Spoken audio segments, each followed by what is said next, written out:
दिल्ली स्थित अमर जवान ज्योति को नेशनल वॉर मेमोरियल में जलने वाली ज्योति में विलीन क्या किया गया? मोदी सरकार के विरोधियों की सियासत की लौ मानो जगमगाने लगी। अमर जवान ज्योति को विलीन करने पर राहुल गांधी ने सोशल मीडिया पर लिखा था कि ये ज्योति बुझने नहीं देंगे। राहुल गांधी के इस इशारे को छत्तीसगढ़ के मुख्यमंत्री भूपेश बघेल फौरन समझ गए। उन्होंने अपने सरकारी अमले को इस काम में लगा दिया। पूरी प्लानिंग की गई, कैसे राहुल गांधी की मंशा को मूर्त रूप दिया जाए। तो आज हम आपको इसी अमर जवान ज्योति के बारे में वो सब कुछ बताने जा रहे हैं जिसे आप जरूर जानना चाहते होंगे। इसके साथ ही सेवाग्राम के बारे में भी हम आपको बताएंगे।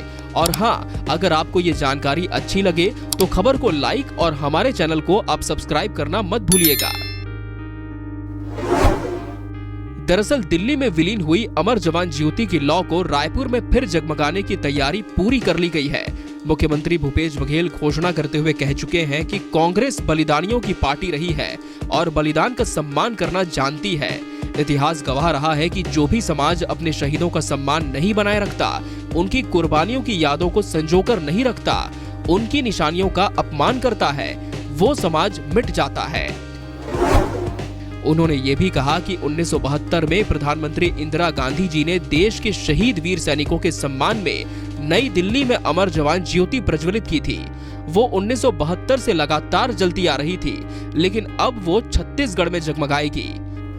25 फीट ऊंची, 100 फीट लंबी बनेगी दीवार। छत्तीसगढ़ अमर जवान ज्योति को सीएएफ की 4ठी बटालियन परिसर में बनाया जाएगा। शहीदों की नामावली सूची की दीवार का निर्माण ब्राउन मार्बल से होगा। मेमोरियल टावर की स्थापना अर्धचंद्राकार दीवार के सामने बलुआ पत्थर ब्राउन व्हाइट मार्बल ग्रेनाइट से की जाएगी। इसके शीर्ष पर स्मृति चिन्ह का निर्माण कराया जाएगा। शहीदों के नाम को उसी मार्बल में खुदाई कराकर लिखा जाएगा। ये दीवार लगभग 25 फीट ऊंची और लगभग 100 फीट की लंबाई के अर्धचंद्राकार रूप में रहेगी। दीवार की मोटाई 3 फीट होगी। मेमोरियल टावर के सामने आधार पर राइफल एवं हेलमेट प्रतीक चिन्ह के रूप में रहेगा। इसी प्रतीक चिन्ह के सामने छत्तीसगढ़ अमर जवान ज्योति प्रज्वलित होगी, जिसे भूमिगत पाइपलाइन के जरिए ईंधन सप्लाई कर 24 घंटे जलाया जाएगा। किलानुमा 2 मंजिला भवन का निर्माण भी होगा। इस भवन के आधार की लंबाई 150 फीट और चौड़ाई 90 फीट होगी। इस भवन की ऊंचाई 40 फीट होगी। इस मेमोरियल टावर के सामने किलानुमा 2 मंजिला भवन का निर्माण कराया जाएगा। इसके सामने 16 बिगुलरों के खड़े होने के लिए 16 गुंबदों का निर्माण कराया जाएगा।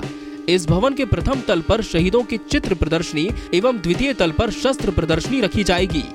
इस इकाई में प्रतिवर्ष 21 अक्टूबर को आयोजित होने वाले राज्य स्तरीय पुलिस स्मृति दिवस के दौरान सम्मिलित शहीदों के परिजनों के ठहरने हेतु सर्व सुविधा युक्त मेस एवं आवासीय कमरों का निर्माण भी कराए जाने की तैयारी है। वर्धा की तर्ज पर सेवाग्राम की स्थापना भी होगी। अमर जवान ज्योति के साथ ही महात्मा गांधी की ग्राम स्वराज की परिकल्पना को साकार करने के लिए नवा रायपुर में वर्धा की तर्ज पर सेवाग्राम की स्थापना की जाएगी। यहाँ आने पर गांधी दर्शन के साथ साथ देश की आजादी के आंदोलन की यादों और राष्ट्रीय इतिहास की झलक भी देखने को मिलेगी।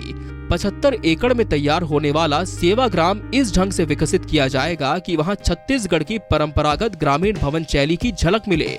महात्मा गांधी की ग्राम सुधार की सोच को आगे बढ़ाने के मकसद से तैयार किए जाने वाले सेवाग्राम का निर्माण मिट्टी, चूना, पत्थर जैसी प्राकृतिक चीजों के इस्तेमाल से किया जाएगा।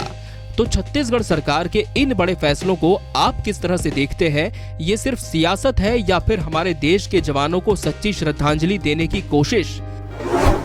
नीचे कमेंट करके हमें जरूर बताएं।